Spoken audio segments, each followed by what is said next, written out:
দুনিয়াতে আর একটা পাপ আছে বিদআত। বিদআত করলে মুহাম্মদ সাল্লাল্লাহু আলাইহি সাল্লামকে অপমান করা হয়। বিদআত করলে ইবাদত কবুল হয় না। বিদআত করলে রাসূল সাল্লাল্লাহু আলাইহি সাল্লামকে অপমান করা হয়। বিদআত করলে ইবাদত কবুল হয় না। মুহাম্মদ সাল্লাল্লাহু আলাইহি সাল্লাম বলেছেন দুরুদ এইটা, আর আপনি বললেন দুরুদ এইটা, তাহলে রাসূলকে অপমান করা হলো না?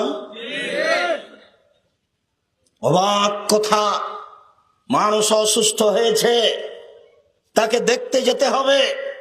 আল্লাহর নবী বলছেন কে যদি সকালে দেখতে যাই তাহলে সন্ধ্যা পর্যন্ত 70,000 ফেরেশতা আল্লাহকে বলবে, আল্লাহ লোকটা ভালো কাজ করেছে, লোকটাকে ক্ষমা করে দাও। এত বড় কাজ, এত সুন্দর কাজ আল্লাহর নবীর পক্ষ থেকে আছে। এইবার আপনার বাপ অসুখ হয়েছে, তখন আপনি জুমা মসজিদের ইমামকে 2000 টাকা দিয়ে বললেন, ইমাম সাহেব আমার বাপের জন্য একটু দোয়া করে দেন। তো নবী বললেন এটা, আপনি করলেন এটা, তাহলে কোনটা হলো?